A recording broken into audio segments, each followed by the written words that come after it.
Do you believe trauma runs in families like a pattern or breaks with you? You shouldn't come. That was it. For words. No, hey, no punctuation, no explanation, just a flat, thoughtless sentence that sliced through the end of my 12-hour ER shift like a scalpel. I was sitting on a metal bench outside the hospital, still in my navy blue scrubs, my hair tied up in a sweaty knot, the stench of antiseptic and exhaustion clinging to me like a second skin. I was sipping what had to be my third cold coffee of the day, barely tasting it, scrolling through lab results and patient updates when her message popped up. Amanda. My sister. Her name lit up my screen like it always had, familiar and foreign at once. You shouldn't come. You'll just make it awkward. That part came in a second message. Like she'd realized her first attempt wasn't cruel enough. The baby shower was tomorrow. Her baby shower. Pink balloons, pastel cupcakes, folding chairs in the backyard, those dumb little games where people sniff chocolate smeared in diapers and pretend it's fun. I had RSVP'd weeks ago, mailed a gift card, because I figured she'd want something useful instead of another crocheted duck-shaped blanket. I even cleared my shift. And still, she didn't want me there. Not because I couldn't come, but because I'd make it awkward. I didn't reply. I just sat there, staring at my phone, the weight of the words dragging me into some old, murky place I thought I'd buried years ago. And maybe that was the worst part, not the rejection, not even the message itself, but how not surprised I felt reading it. Because deep down I knew. I always knew. Amanda never really forgave me for existing. Or maybe it was the other way around. It's hard to untangle whose fault it was when the wound never really closed. We weren't always like this. I remember braiding her hair before school, walking her home when she was scared of the dark, holding her hand during Dad's funeral. We were 2 years apart but inseparable, like those weird siblings who finish each other's sentences and tell everyone they're best friends. People used to say we looked like twins, same auburn hair, same crooked smile, and we'd laugh and say we were born to be each other's shadow. But shadows don't last in the light. They fade. And mine? Mine got swallowed whole the day she fell in love with the man I was supposed to marry. Kyle. Yeah, that Kyle. The one who brought me soup when I had strep. The one who took my mom out for lunch on Mother's Day even when I couldn't. The one who kissed me slow like he meant it. The one who held my face like it was breakable and precious.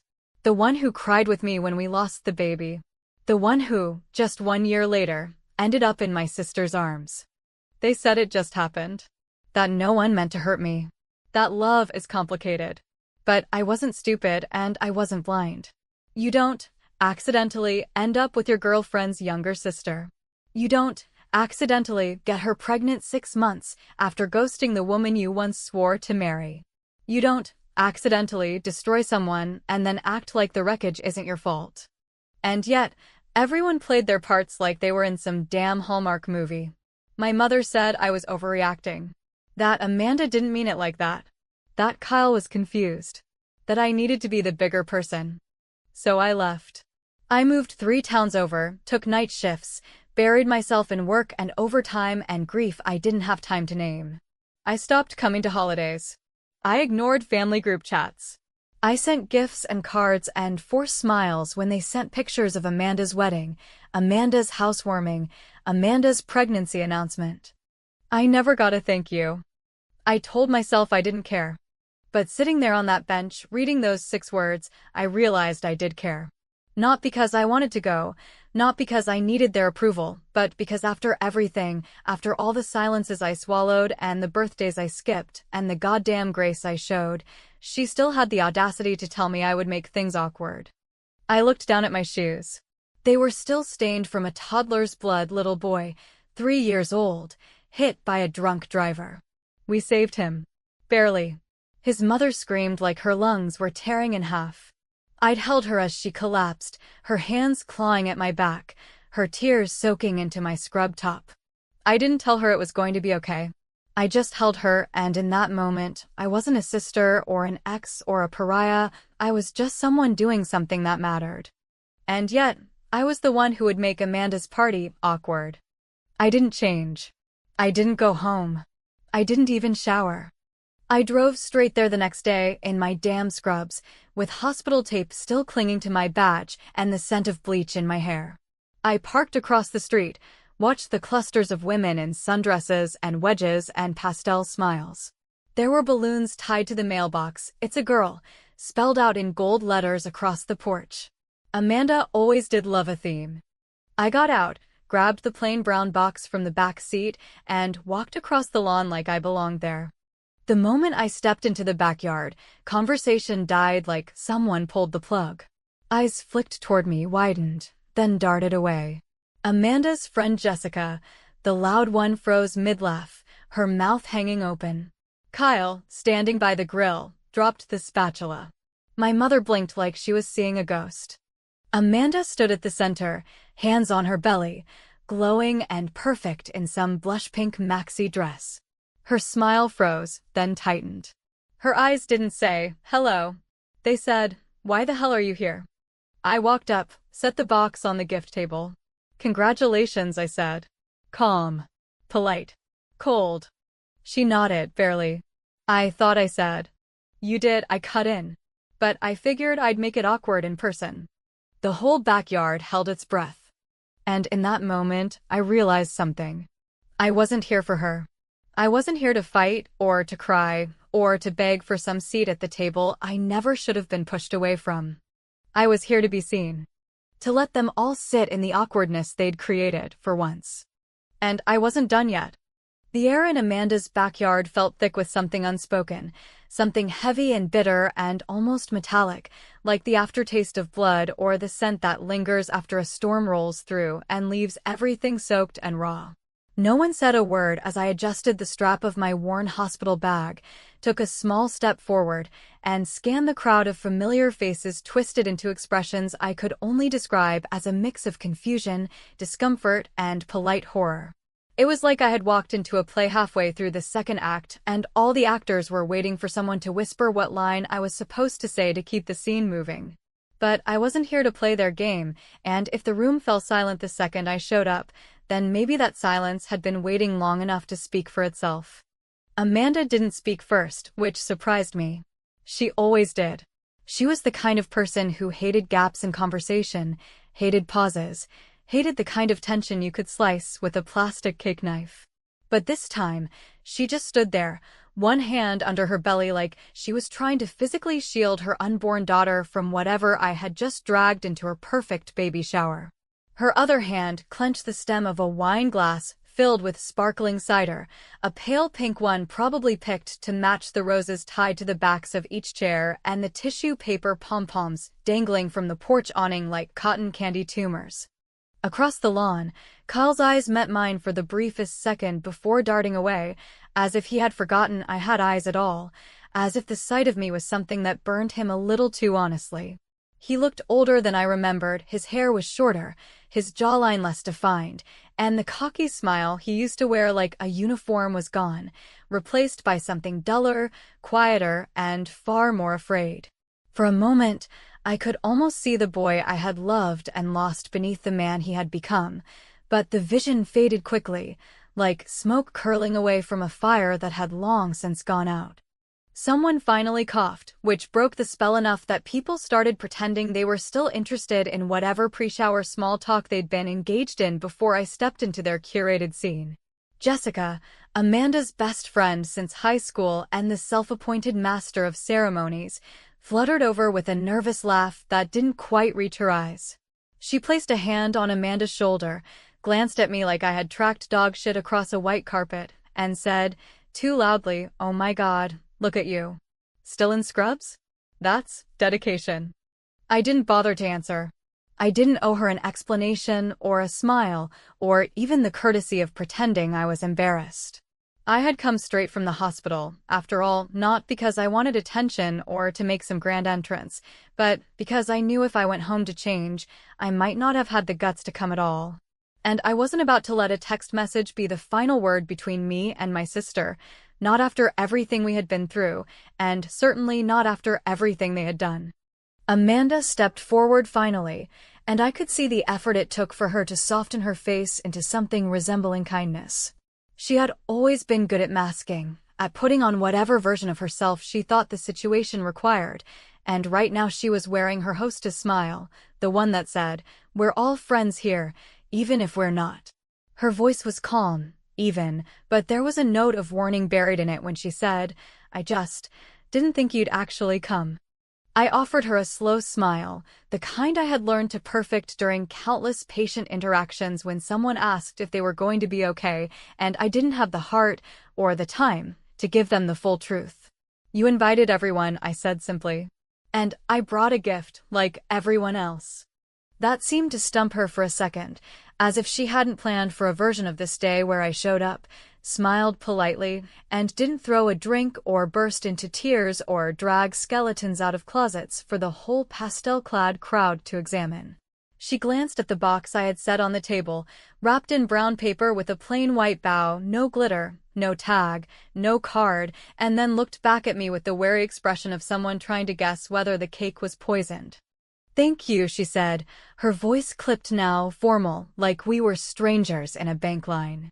Then she turned away, too fast, and started talking to her college roommate about something irrelevant, her shoulders too stiff to be natural. I found an empty chair near the edge of the group and sat down, ignoring the way the plastic creaked beneath me and the way every eye still occasionally flicked in my direction. I watched the women play their baby games, guessing the circumference of Amanda's belly with yarn, racing to change diapers on plastic dolls, writing wishes for the baby on heart-shaped slips of paper like it would somehow scrub the past clean. Carl avoided me altogether, choosing instead to busy himself at the grill with a focus that bordered on obsessive, flipping meat that didn't need flipping, poking at foil trays like they'd wronged him personally. No one really spoke to me, not directly. But I heard the whispers, low and urgent, leaking out like steam from a pressure cooker. I caught my name more than once. And then it came, louder than intended and sharp as glass. "Wait, isn't she the one who used to date Kyle?" It was a young woman I didn't recognize, maybe one of Amanda's work friends, her voice dripping with curiosity more than judgment. Someone next to her elbowed her fast, and a forced laugh covered the silence that followed. But it was too late. The question had already broken the surface, already twisted every neck in the yard just slightly toward me. I didn't flinch. I didn't even blink. Instead, I reached into my bag and pulled out a water bottle, twisted the cap off slowly, took a sip, and then smiled to myself. The thing about awkward silence is that most people think it's a bad thing, that it means something's gone wrong, that someone needs to step in and fix it, but I've learned over the years that silence is where the truth lives. Silence doesn't hide. It exposes. It lingers like smoke after the fire's gone out and lets everyone sit in what they've done. And I was done filling it for them. I had spent years carrying the weight of other people's guilt like it was my job, pretending I was fine, pretending I had healed, pretending the cut wasn't still bleeding under the bandage. But not anymore. Not today. Not here. Let them sit in it. Let them squirm. I had just begun. I don't think Amanda expected me to stay after the whispers started floating like smoke above the heads of her guests, each one curling into the next, thick with implication and old stories most of them didn't know the whole truth about. Maybe she thought I would drop the gift, nod out of politeness, and disappear into the same silence I'd lived in for the better part of 4 years. But instead, I stayed. I sipped lukewarm lemonade from a paper cup with little gold dots on it.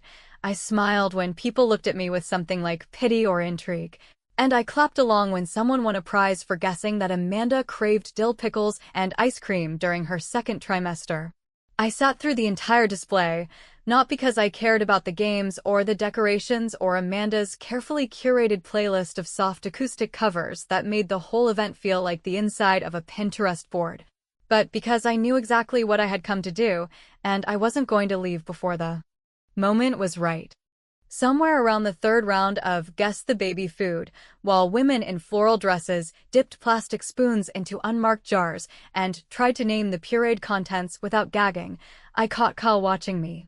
He wasn't subtle, not like he used to be. There was a time when his gaze could burn through a crowded room without anyone noticing, when he could say more with a glance than most people manage with a whole conversation, but that version of him was long gone. buried under years of pretending and more pretending. Now, when he looked at me, it was with a mixture of regret and unease, like he was waiting for something he couldn't name to finally drop. I didn't look away. I held his eyes with the same stillness I'd learned working trauma shifts, the same expression I wore when a patient asked, "Is it bad?" and I couldn't afford to let the truth show on my face. He blinked first. Always did. Amanda had taken her seat at the center of the lawn, under a rented white canopy with pink and gold streamers fluttering in the wind like party favors for a lie. She perched on the edge of her chair like royalty, beaming as she unwrapped each gift with calculated enthusiasm, pausing just long enough between presents for the guests to ooh and ah before moving to the next. It was a performance, and she was good at it, had always been good at it. Even as a kid, she knew how to hold the room in the palm of her hand, and now, with a belly full of someone else's future and a ring on her finger that used to be mine, she played the part to perfection. My box sat near the end of the table. No fancy wrapping, no glittery bow, just brown paper, white ribbon, and something inside that weighed more than it looked. She saved it for last. Maybe she thought putting it off would make it easier to skip entirely. Maybe she hoped I'd get bored and leave before she had to open it in front of everyone. But I didn't. I stayed seated, watching, waiting, letting her feel every second of the weight she had tried so hard to pretend didn't exist between us. When her fingers finally reached for it, I saw the moment she hesitated, barely a flicker, barely a breath, but I caught it. I always saw the things Amanda didn't want others to see. She unwrapped it slowly, like she expected something to bite. When the paper fell away and she opened the box, she froze. She didn't lift the contents out, didn't speak, didn't even blink. The box contained only two things: a small pink onesie, embroidered with the words "Loved before you were born" in soft white thread, and a sealed white envelope with her name written on the front in handwriting she hadn't seen in years. The onesie had belonged to my daughter. The one Kyle never told Amanda about. The one I lost before she was even big enough to wear it. I saw the color drain from Amanda's face as she touched the soft cotton, her fingers trembling just enough to betray her. She didn't understand yet, not fully, but she knew it wasn't just a gift. It was something else. Something older, heavier, quieter. She glanced at me then, her lips parting like she might say something, but no words came out. I just nodded toward the envelope. She didn't move. So I stood up, walked over, and with the same calm I used when delivering test results to worried families, I said, "That's from someone you probably thought didn't matter anymore." I turned and walked away without waiting for her response. I didn't need to stay and watch her open it. I didn't need to see the moment the truth rearranged itself in her head. I already knew what was written on that page, word for word. The letter had been tucked away in a shoebox for years, buried beneath old photographs and hospital records and things I had sworn I'd never revisit. It was written by Kyle's mother, a woman who had loved me like her own daughter before the betrayal, before the silence, before the reshuffling of loyalties that turned me into a ghost at every family event. She wrote it a few weeks before she died, when she knew she didn't have much time left and her mind was clear in a way it hadn't been for years.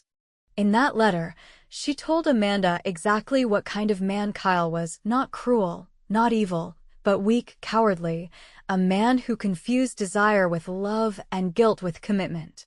She wrote that Amanda had taken something that wasn't hers, not because she needed it, but because she couldn't stand to see someone else have it.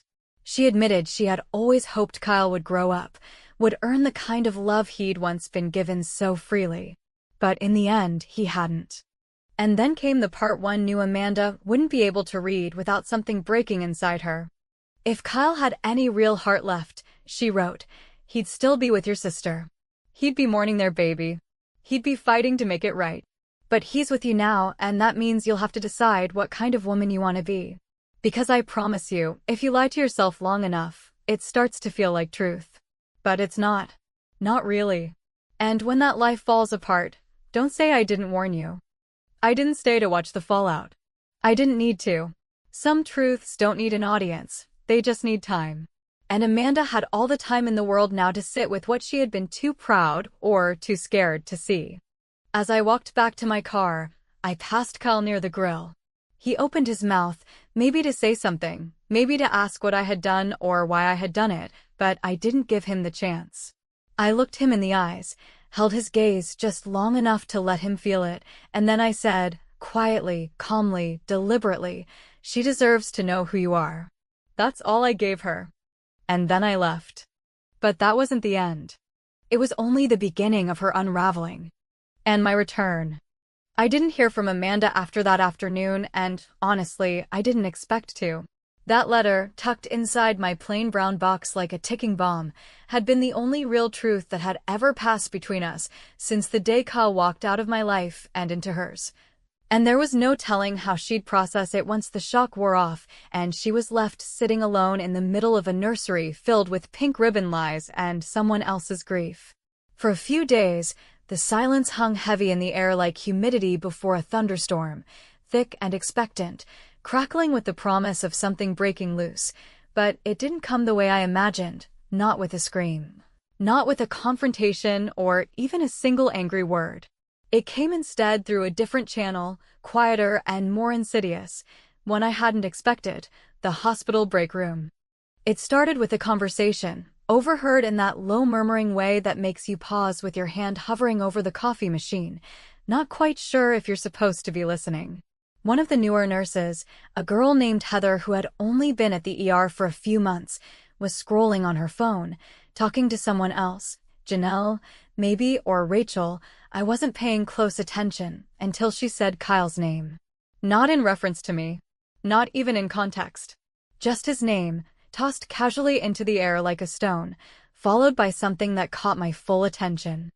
"I didn't know her ex was married to her sister," she said, her voice half laughing, half gossiping, as if she'd discovered a wild piece of trivia at the bottom of a Reddit thread. That's like, God, that's not just messy, that's daytime TV. My heart didn't race.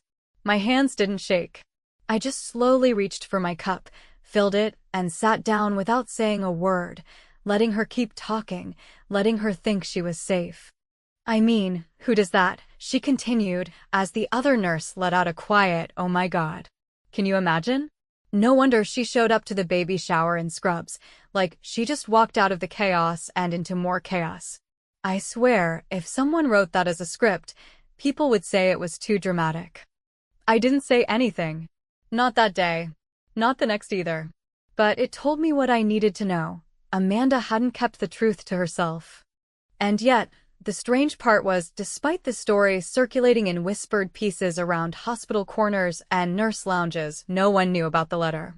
No one mentioned it, not even once, which meant Amanda had done what she always did, revealed only the part of the truth that served her narrative, shaping the facts like soft clay until they resembled something she could live with. Something that didn't make her look like the villain in a story that had only ever made me the casualty. But truth has a way of leaking through the cracks, especially when it's old and tired of being buried. A week passed. Then two. I was halfway through my shift, triaging an elderly woman who had fallen down her basement stairs, when I saw her, Amanda, standing just outside the sliding glass doors that separated the ER lobby from the security desk. Her arms wrapped around her belly like she was trying to keep herself from falling apart. She wasn't wearing makeup, her hair was pulled into a haphazard bun, and the glow she'd worn like a crown at her shower was gone, replaced by a kind of hollow quiet I recognized far too well. I didn't go to her right away. I finished the intake, checked vitals, made sure my patient wasn't concussed, and only then, after washing my hands and removing my gloves, did I step out into the lobby and walk toward the glass. She didn't speak as I approached, didn't even look up until I was right in front of her. Then, with eyes red-rimmed and tired, she whispered, "I need to ask you something." I nodded. "Then ask." Her voice cracked as she said, "Did you plan it? All of it, the box, the letter, the timing. Did you do it just to ruin my day?" I stood there for a long moment, choosing my words the way I chose my steps in a trauma room, deliberately, carefully, knowing one wrong move could mean disaster. "No," I said. "But I did it knowing exactly what it would do. There's a difference." She swallowed hard, and for a second, she looked almost like the Amanda I used to know, the one who used to sneak into my bed when she had nightmares, The one who cried when I left for college. The one who used to beg me not to leave her behind. You embarrassed me, she whispered. In front of everyone. I shook my head slowly, letting the silence between us stretch wide and long like a chasm too deep to bridge. You embarrassed yourself. I just stopped protecting you from the truth. There was something sharp in the way she looked at me then, not anger exactly, but something darker, something like understanding turned sour. She really wrote that, she asked finally, her voice barely audible. Kyle's mom. She did, I said. And she meant every word. Amanda didn't cry. She just nodded, once, twice, her jaw tight, her eyes looking somewhere over my shoulder like the only way to survive this moment was to pretend she wasn't really in it. He told me you were unstable, she said suddenly. That after you lost the baby you changed. That you pushed him away. That you didn't want to talk about it. I almost laughed, but it came out flat, bitter, humorless. That's because I didn't want to talk about it with him, I said. Because he couldn't look me in the eye without flinching. Because he never once held my hand at the ultrasound. Because the day I miscarried, he was drinking with his friends and didn't come home until 3 in the morning. Amanda didn't say anything, and I didn't need her to. For once, the silence between us didn't ache, it just hung there, thick and undeniable, full of all the things that had gone unsaid for years. You loved him, she whispered, and it wasn't a question. I didn't deny it. I just said, I loved the version of him I thought was real. But love isn't enough when someone loves your reflection more than your soul. She nodded again, slower this time, and then turned without another word, walking back through the hospital doors like a woman who had just been told her diagnosis, but wasn't yet ready to accept the treatment. And I let her go. Not because I forgave her. Not because I wanted her back in my life. But because some lessons have to be lived to be understood. And this one, this fracture between us, wasn't the kind that healed with time. It was the kind that left scars you could only carry. Quietly. Carefully. And in full view. They say that time heals all wounds, but anyone who's ever had their heart broken open by someone they trusted knows that time doesn't heal, it only hides. Time buries things under the surface, it dulls the edge, sure, but the wound itself never really vanishes. It just becomes something you live around, something you learn to carry, like an invisible fracture that only aches when the weather turns. In the weeks that followed Amanda's visit to the hospital, I kept waiting for something to shift, some kind of acknowledgement or confrontation or maybe just a text that said what I knew she was finally able to see. That for all her curated smiles and Instagram-perfect milestones, the truth had always been rotting underneath, and I had simply stopped pretending it didn't smell. But no apology came, and deep down, I never really expected one. Amanda had never been the kind of person to admit she was wrong unless there was something to be gained from it, and Kyle, well, Kyle's silence was louder than any apology could ever be. Still, life didn't pause to let me dwell in it. The ER kept spinning, people kept bleeding, breaking, crashing, screaming, recovering, dying. Days blurred into nights and nights into early mornings, and somewhere in the middle of all that noise, I realized that I had finally stopped needing answers from people who had built their comfort on my silence. Then, about a month after the baby shower, just when I had almost started to forget the sound of Amanda's voice when she said, "You embarrassed me," I got a text. It came at 2:37 in the morning, in the middle of a lull between back-to-back ambulance calls. I was sitting on the supply room floor with my back against a stack of bedpans, sipping a lukewarm vending machine coffee and rubbing the bridge of my nose, when my phone buzzed. The name on the screen made my stomach tighten, not with longing or anger, but with something that felt oddly like closure already forming before I even read the words. It was from Kyle. The message was short, no greeting, no punctuation, just 5 simple words that hung in the air like smoke from a candle snuffed too late. I think I made a mistake. I stared at the screen for a long time, letting the meaning of it soak into me like water finding its way through the cracks of old tile. I didn't reply. I didn't need to. Because there it was finally, after years of silence, denial, rewriting the story so many times it had almost begun to feel like the truth. Kyle had spoken the words that Amanda never would. It wasn't a confession, not really. It wasn't a plea or a proposal or a cry for forgiveness. It was just what it sounded like. Regret dressed up in hindsight. Too little and far, far too late. I didn't delete the message, not right away. I kept it there, unopened, as a reminder that sometimes the people who betray you will come back, not because they miss you or because they've changed, but because they finally realized what they lost when they traded your loyalty for convenience. Eventually, I did delete it, not with drama or ceremony, but with the same casual finality I used to discharge patients: checked, confirmed, sent home, file closed.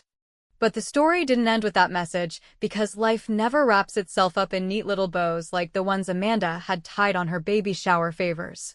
No, the ending came weeks later, when I ran into Amanda again, this time not at the hospital, not at a family event, but at a quiet little farmer's market downtown. The kind of place where people buy homemade soap and tiny jars of honey and pretend they've escaped real life for long enough to matter. She was standing by a produce stand, holding her daughter, who must have been only a few weeks old at that point, and for a second, she didn't see me. She looked tired, thinner than I remembered, her face pale beneath the early morning sun, the baby fussy and restless in her arms. There was no glow, no audience, no pink streamers or curated playlist, just Amanda, raw and human and smaller somehow than she'd ever seemed. I could have walked past. I could have kept going, pretended I hadn't seen her, let her live in the silence she had built around herself. But I didn't. I stepped forward, slowly, carefully, until she looked up and saw me, and something passed over her face, a flicker, a flinch, maybe recognition, maybe guilt. Maybe both. She didn't smile. She didn't greet me. She just stood there, her arms tightening instinctively around her daughter, as if she wasn't sure whether I was friend or threat.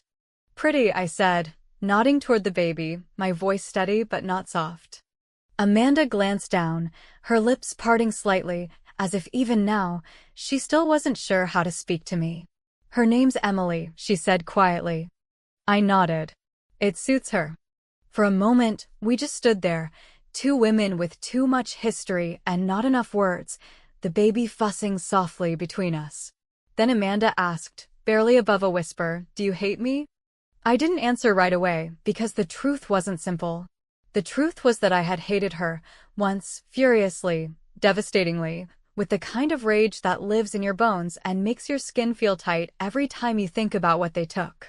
But hate doesn't survive forever. It mutates, gets tired, burns itself out, and leaves something else in its place. Something quieter, colder, heavier. "No," I said finally. "But I don't miss you either." She blinked, and I saw her swallow hard, like the words had hit her somewhere she wasn't ready to feel. She nodded slowly, and for the first time in years, Amanda didn't look like the girl who stole something she never deserved. She looked like a woman carrying the weight of her choices, like someone finally learning that even perfect pictures have shadows. I walked away then, not because I was angry, and not because I wanted her to chase after me, but because I knew deep in the marrow of me that I had given her all the truth she could handle, and anything more would just be cruelty. Somewhere behind me, the babies stopped crying. And that was it. No dramatic music, no apologies, no reconciliations over coffee or tearful embraces. Just a moment, a real, unscripted moment, between two sisters who used to share everything and now shared almost nothing, except maybe the knowledge that some silences can't be filled, and some wounds aren't supposed to heal clean. People always talk about closure like it's something someone else gives you. But it's not. Closure isn't a gift. It's a decision. It's the moment you stop asking for explanations and start breathing without them. And as I stepped back into the rhythm of my own life, the one I had built without their approval, without their permission, without their lies, I realized something that brought with it a strange, unexpected peace. Sometimes the best kind of revenge isn't loud or cruel or public. Sometimes, the most powerful thing you can do is simply show up uninvited, unafraid, and unbreakable, and then walk away with nothing but your truth intact. And that finally was enough.